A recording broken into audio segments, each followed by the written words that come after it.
বিশ্বকৰ্মা বাবা নিজৰ মূৰ্তিটো নিজে মানে একলাট মাৰি মানে ভাঙি পেলাই দিলে। এটাও লছো কৰিব নোৱাৰি মানে এনেকুৱাকে আছে। কোনোতে কৈ আপোনাৰ সকলো ভালে আছে আৰু স্বাগতম জনাইছো মোৰ part-2 ভিডিঅ'ত।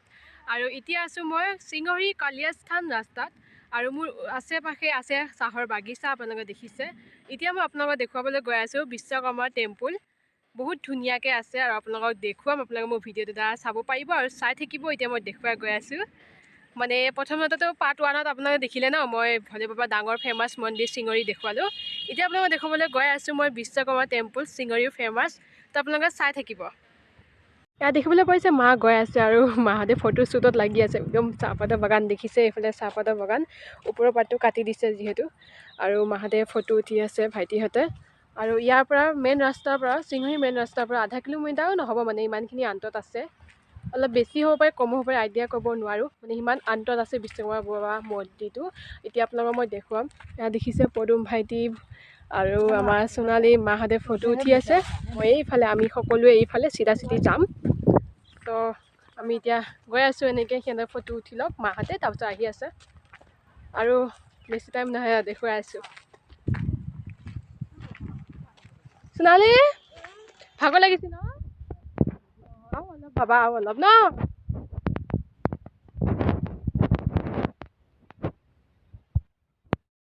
দেখিবলৈ পাইছে এতিয়া গেটৰ ভিতৰত প্ৰৱেশ কৰিম আৰু চাম। ময়ো দেখা নাই এতিয়ালৈকে।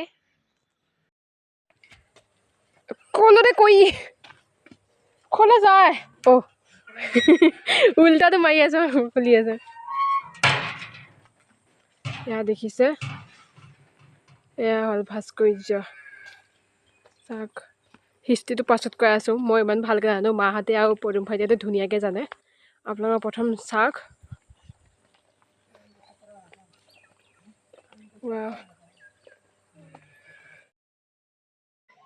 এইখিনি ঠাইক বিশ্বকৰ্মা বাবা ঘৰ বুলিও কোৱা হয়। বহুতে কয় আৰু মই বহুতৰ মুখে শুনিছোঁ। প্ৰথমতে আপোনালোকে ধুনীয়াকৈ চাই লওক, তাৰপাছত ইয়াৰ হিষ্ট্ৰীটো ধুনীয়াকৈ কৈ আছোঁ। চেণ্ডেল খুলিব লাগিব ন?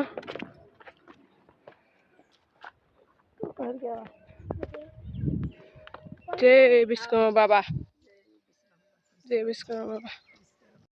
গাইছ আপোনালোকে দেখিবলৈ পাইছে ইমানবোৰ মন্দিৰ অংশ পাৰ্টছ। ৱাও, বিউটিফুল, এমেজিক গাইছ, এমেজিক। ৱাও, একচুৱেলি গাইছ এইখিনি ঠাই পাৰ্কৰ নিচিনা, সকলো আহি থাকিব পাৰে।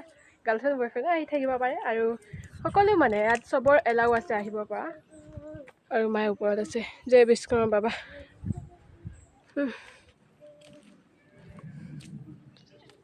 ইয়াৰ ওপৰত আছে বিশ্বকৰ্মা বাবা মূৰ্তি। ৱাও, ইমান মন্দিৰৰ অংশ আপোনালোকে দেখিবলৈ পাইছে। কৈছে এইবোৰ মানুহ দেখিছেনে ব্লগ বনাব আহিছে। মই নহয়, ইয়াত বহুত মানুহ ব্লগ বনাব আহে। মন্দিৰটো একেবাৰে মন্দিৰটো টুকুৰা টুকুৰি হ'ল। মই জনাই আছোঁ, বহুত অপেক্ষা নকৰাও। দিয়া পদুম ভাইটি, তুমি কৈ যোৱা হিষ্ট্ৰীটো অলপ ইয়াৰ বিষয়ে। ইফালে গোপেশ্বৰ বাবা মন্দিৰটো যে চাই আহিলোঁ, সেইটো মন্দিৰ আৰু এইটো মন্দিৰ এক লগতে বনাই আছিলে। সেইটো মন্দিৰটো মানে ইয়াতকৈ অলপ ধুনীয়া হৈ গ'ল। ধুনীয়া হৈ যোৱাৰ পিছত আৰু এইটো খঙতে কি কৰিলে, এইটো মানে ভাঙি দিলে খঙতে। বিশ্বকৰ্মা বাবা নিজে আহি বাবাই যে এইটো বনাওঁতে ৰাতিপুৱা হৈ গ'ল। এতিয়া ৰাতিপুৱাটো ইমান নবনাই, এতিয়া মানে কিবা সেইটো কাৰণে খঙতে ভাঙি দিলে এই মন্দিৰটো। এতিয়া মানে যেনেকৈ ভাঙিলে, যে পাথৰবিলাক য'ত য'ত পৰিছে সেনেকৈ আছে। মইতো পদুম ভাইটিয়ে যিখিনি কথা আপোনালোকক ক'লে, আপোনালোকে চাগে অলপ বুজিছে, অলপ বুজি পোৱা নাই চাগে। তো মই আপোনালোকক ধুনীয়াকৈ বুজাই এতিয়া কৈছোঁ। মানে এই মন্দিৰটো মানে গোপেশ্বৰ মন্দিৰ, প্ৰথম part-1ত যোনটো মন্দিৰ চাই আহিছোঁ গোপেশ্বৰ মন্দিৰ আপোনালোকে দেখিছে, সেই মন্দিৰটোৰ পৰা এই মন্দিৰটো দুটা মানে কম্পিটিশ্যন মানে কৰা নিচিনাকৈ মানে ভগৱানৰ লগত কথা পাতি মানে মন্দিৰটো বনোৱা হ'ল। মানে এটা ৰাতিৰ ভিতৰতে মানে এই মন্দিৰটো কমপ্লিট কৰিব লাগে। তো গোপেশ্বৰ মন্দিৰটো প্ৰথম হ'ল আৰু এইটো মন্দিৰটো মানে ৰাতিপুৱা হৈ গ'ল, এতিয়ালৈ কমপ্লিট হোৱা নাই। তো বিশ্বকৰ্মা বাবা নিজৰ মূৰ্তিটো নিজে মানে একলাট মাৰি মানে ভাঙি পেলাই দিলে। মানে খং উঠিল তেওঁ, মোৰ মন্দিৰটো নহ'ল এতিয়ালৈ, তোমাৰ মন্দিৰটো মানে ভোলে বাবা মন্দিৰটো প্ৰথমতে হৈ গ'ল। তো এইটোৰ ওপৰত তেওঁ বহুত খং উঠিলে, মানে খঙত কোপত মানে থাকিব নোৱাৰি তেওঁ নিজৰ মন্দিৰটো নিজে নিজৰ ভৰিয়েদি ভাঙি দিলে আৰু তেতিয়াৰ পৰা সেই মন্দিৰটো এতিয়ালৈকে সেনেকৈ আছে আৰু এই মন্দিৰটোৰ ঠাইখিনি মানে তেতিয়াৰ পৰাতো সেনেকৈ আছেও আৰু যেনেকৈ যি টুকুৰা যেনেকৈ পৰিছে ঠিক তেনেদৰে ধুনীয়াকৈ সেনেকৈ টুকুৰাবোৰ পৰি আছে আপোনালোকে মোৰ বেকগ্ৰাউণ্ডত দেখিছে আৰু অলৰেডি মই আপোনালোকক বহুতখিনি দেখুৱালোঁ আৰু প্ৰথমতে যেতিয়া মই দেখুৱাইছোঁ গপেশ্বৰ মন্দিৰ যে বাবাজনৰ ওচৰত যে গুফাটো যে আছিলে সেই গুফাটোত আপোনালোকক মই অলৰেডি দেখুৱাইছোঁ তাত মানে জল অৰ্পণ কৰে তাত গাখীৰ আছিলে কিন্তু সেই ৰাস্তাটো তাত মানে এটা গুফা ৰাস্তা আছে সেই ৰাস্তাটো বা মাটিৰ তলেৰে একেবাৰে মন্দিৰটো বিশ্বকৰ্মা বাবা য'ত আমি বহি আছিলোঁ মানে অলপ দেখিছে বিশ্বকৰ্মা বাবা সৰুকৈ মূৰ্তি সেইখিনি ঠাইলৈ মানে ওপৰত ডাঙৰ শিলা এটা পাথৰেদি ঢাক খোৱা আছিলে সেই ঠাইটোৰ পৰা সেইখিনি ৰাস্তা ওলোৱা হৈছে মানে সেই গুফাটোৰ পৰা মানে ইয়াৰ গপেশ্বৰ মন্দিৰ তাৰ মন্দিৰৰ পৰা ইয়ালৈ মানে ভিতৰুৱা এটা গুফা ৰাস্তা সৃষ্টি কৰা হৈছে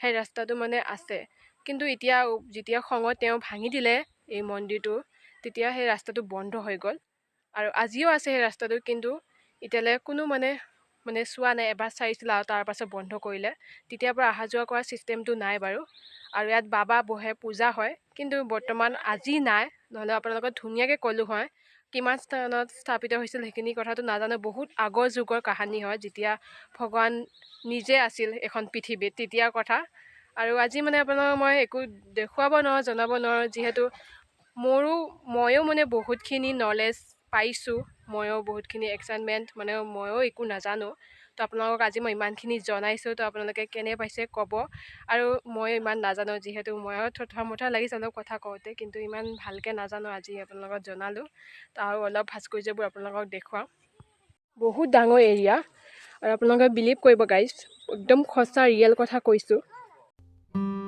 এই মন্দিৰটো বনাওঁতে বিশ্বকৰ্মা বাবাই দুবিধ সঁজুলি ব্যৱহাৰ কৰিছিল এটা হ'ল হাতুৰি আৰু এটা হ'ল বেতাল এই দুটা ব্যৱহাৰ কৰিছিল এই মন্দিৰটো বনাওঁতে আৰু সেই দুজন মানুহ দেখিছেনে ব্লগ বনাই আছে মানে বিশ্বাস কৰা নাই নে এতিয়ালৈ বিশ্বাস কৰিবলগীয়া দে আমাৰ ইমানখিনি কেনেকৈ আহিব এনেকৈ ইয়াত মহল আছে মূৰ্তি ভাস্কৰ্য সকলোবোৰ আছে মই ওচৰতে গৈ আছোঁ একচুৱেলি ইয়াত ভৰি দিব নালাগে কিন্তু চিষ্টেমে এনেকুৱা হৈ গ'ল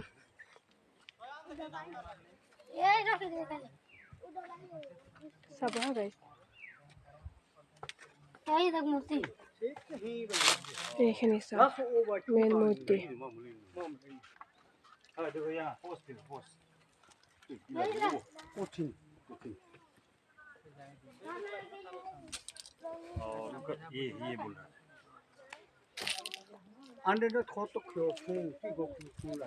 বহুত দূৰৰ পৰা মানুহ আহিছে চাবলৈ আপোনালোকে আহিব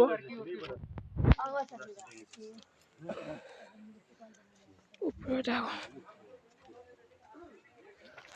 গাইজ সঁচাকৈ বহুত অদ্ভুত জেগা আপোনালোকে আহিব এবাৰমান চাই যাব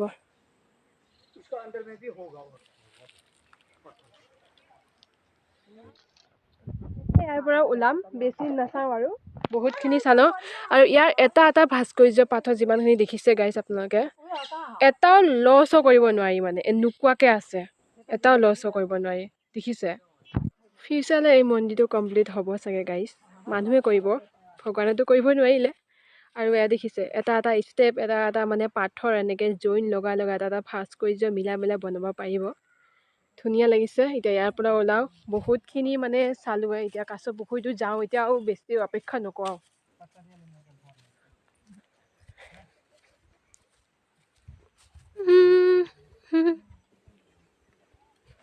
মোক ঘৰলৈ বহুত মনত পৰিছে গাইজ মানে যিমানে যি নহয় নিজৰ ঘৰটোৰ নিচিনা একো হ'ব নোৱাৰে আৰু আইতাকো বহুত মিছ কৰি আছোঁ ইয়াৰ পৰা যিমান পাওঁ সিমান সোনকালে ওলাবলৈ চেষ্টা কৰিম ব্লগকেইটা খালি কমপ্লিট হওক সাঁতুৰি যাম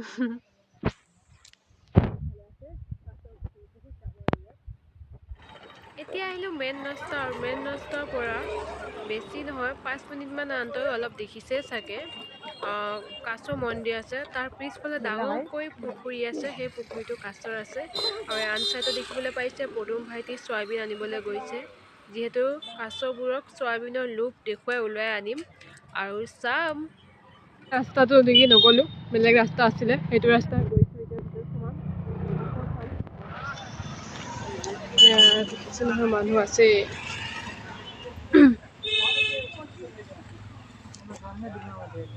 এইটো হ'ল ডাঙৰ কাছৰ পুখুৰী বিল নহয় পুখুৰীহে বহুত চোন চয়াবিন পৰি আছে তথাপিও অহা নাই